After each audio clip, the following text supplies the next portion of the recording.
Apogee is back. Kinda? So yes, a name very familiar with Mike, myself, and Swinny. Apogee. Growing up, seeing Apogee's logo, understanding Apogee, shareware, Wolfenstein 3D, Commander Keen, Duke Nukem 3D. Not Doom, right? Doom wasn't under their publishing deal. No, they definitely would have been spruiking that like they have all these other games. Oh, yeah.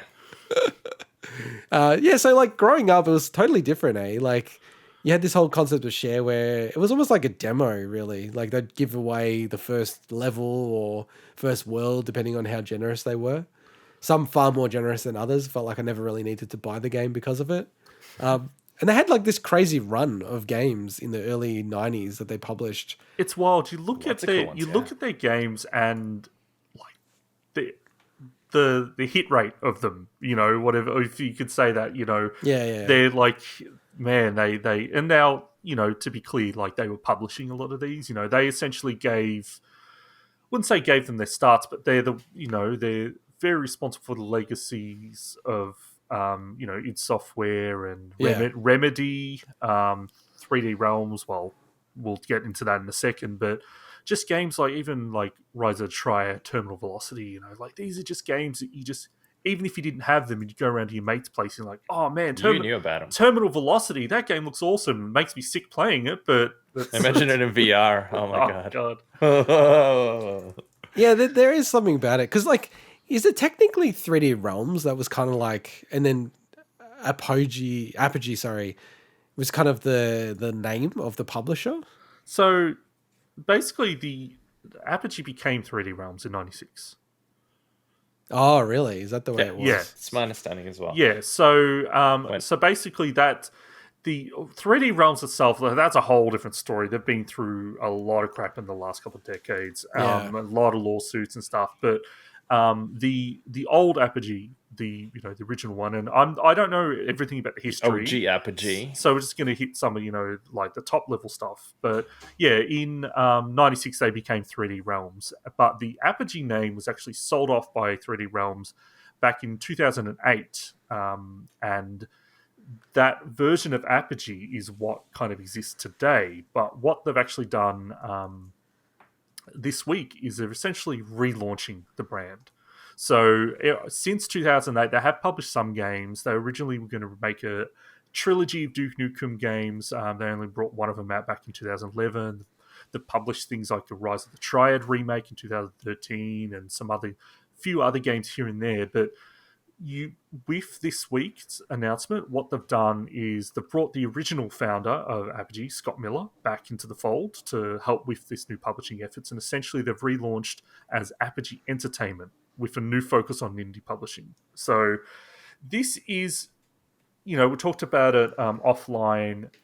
There is some comparisons to Atari in some ways. It's that, okay, it's not the same Apogee, but from watching the showcase in the news and interviewed with gamesindustry.biz, there is, to me, a much more genuine feeling I get from this, that they're rebranding that. Okay, like obviously Apogee is a name that any kid growing up playing PC games in the early 90s knows.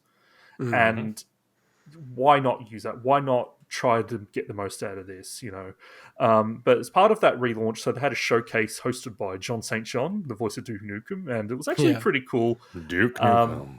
And apparently he's going to be a bit of a spokesperson for the brand for announcements. They said, like, got a Discord community going. And he's going to post once a week on the Discord. Yeah. I'm sure he's the one posting it. Yeah, I know. But but the showcase covered a whole bunch of unnamed projects. Some look better than others, but they didn't want to name anything, I believe. Yeah, but there was actually a game in there that kind of looked very old school first person shooter that looked kind of cool. But you knew what they were though, like going through it. Well, that one I don't know the name of because I didn't look up that particular one. But the big first title that they're releasing under the rebrand is called Residual, which is a pretty neat 2D kind of survival game, retro looking, by a Dutch studio called OrangePixel.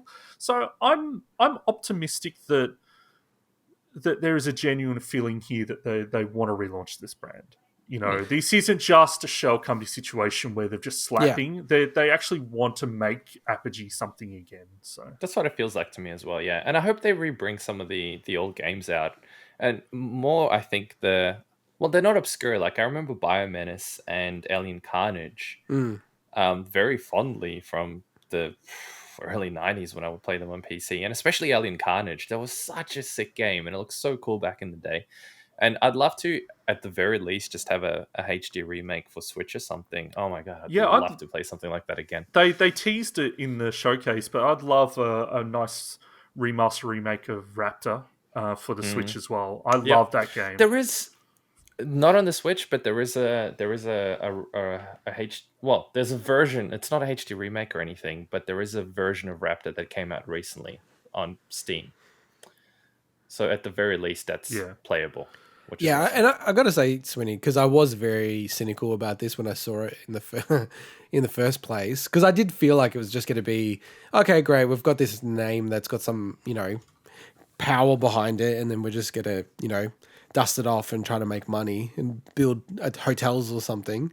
But yeah, going through the showcase and then looking at it, it does feel like it's like a spiritual successor with the same name. Like they're trying to capture that same style and everything like that.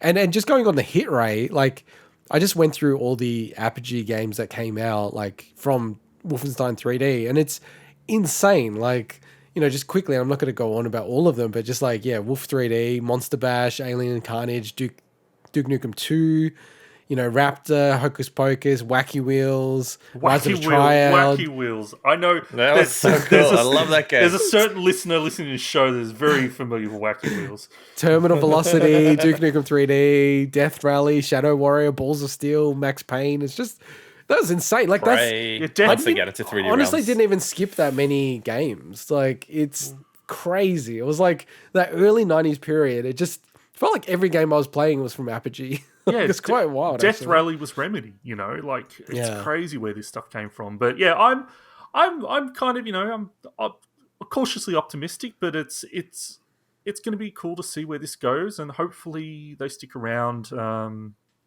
it doesn't kind of, like the 2008 relaunch, I guess, hopefully it doesn't go the way of that, and they actually, do something good with this. And just like the last thing from me, I don't know why, but out of everything, I got to the end of the showcase and I was thinking, I never played Duke Nukem Forever. It was such a meme. It like took forever to come out, and it did come out.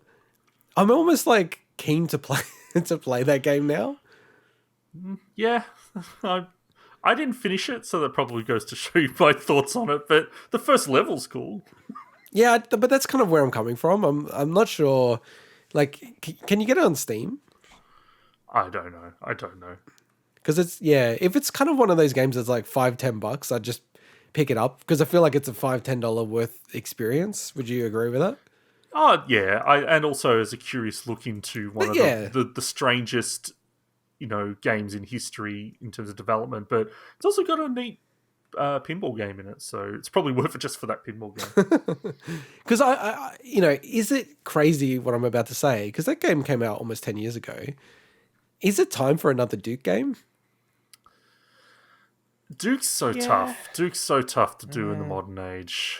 Like they joked about it. But is it not perfect in a way? Because it's sometimes you need those counterculture things that people go, fuck yeah, look at this. As long as it's a good solid game, and it's not just a half-assed job. That's the difficult part of it. Like, it became like Prey, where the latest Prey was just such an awesome game, even though it was kind of not anything to do with the original Prey, I don't think. If they could reignite it like that and actually make a really solid, awesome game, then absolutely, it's an awesome brand. Yeah, it's a couple of months away from being 10 years. So it's the last one. Yeah. So maybe like a 2D platforming kind of. Like the original Duke? Like a new version of the original Duke. Well, they did, not recently, but they did stuff on handhelds for that. So yeah, that's true. Yeah, look, like I'll be looking at it. I think it's a successful launch because it's definitely got my attention, and that's the hardest thing to do in games media these days. There's so many games To coming get out. your attention.